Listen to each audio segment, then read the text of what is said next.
অন্তর্বর্তী সরকারের কোনো প্রচেষ্টাতেই স্বস্তি ফিরছে না নিত্যপণ্যের বাজারে। লাফিয়ে বাড়ছে আলুর দাম। 15 টাকা বেড়ে বিক্রি হচ্ছে 70 থেকে 75 টাকায়। তবে কিছুটা কমেছে পেঁয়াজের দর।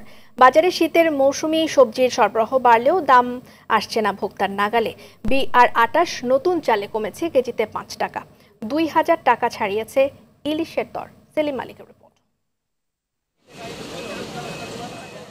নিজেদের বাজারে আলু ও পেঁয়াজের দাম বাড়ার অজুহাতে পণ্য দুটি রপ্তানিতে স্পট বুকিং বন্ধ রেখেছে ভারতের পশ্চিমবঙ্গ রাজ্য সরকার।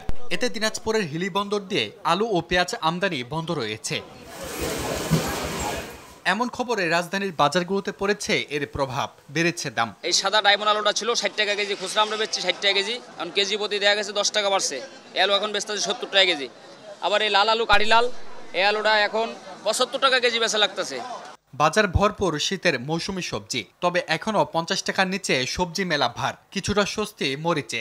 সিম আগে ছিল 160 টাকা 150 টাকা, আজকে 80 টাকা কেজি। আবার নতুন সিম একটা বাইরে যে বিচি হলো 140-50 টাকা কেজি, মূলা 40-50 টাকা কেজি, আর বরবটি 120 টাকা কেজি। মরিচ আগে আপনার 500 টাকা কেজি বেচি, 400 টাকা কেজি, 300 টাকা কেজি, 200 টাকা কেজি, 100 টাকা 80 টাকা।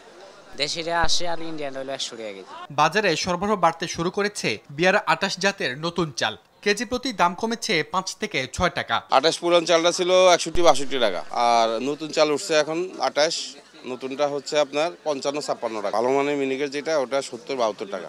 নদীর পানিতে টান পড়তে থাকায় কম ধরা পড়ছে ইলিশ, দাম ছাড়িয়েছে 2000 টাকা। তবে অন্যান্য মাছ বিক্রি হচ্ছে আগের দামে। গত মঙ্গলবার বেচে 1 কেজি মাছ 2000 টাকা, আর এই সপ্তাহে বেচে আপনার 2200 টাকা, আর আপনার 900 গ্রাম মাছ গত সপ্তাহে বেচে 1600 টাকা, এই সপ্তাহে বেচে 1800 টাকা। এদিকে কেজি প্রতি ব্রয়লার মুরগির দাম কমেছে 10 টাকা, আর সোনালিকায় প্রায় 30 টাকা। গত সপ্তাহে আমরা সোনালি বেচছি 290 টাকা, 300 টাকা, আর আজকে বেচতেছি সোনালি আপনি 270-280 টাকা।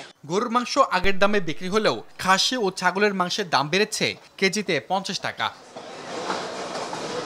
সেলিম মালিক, RTV, ঢাকা।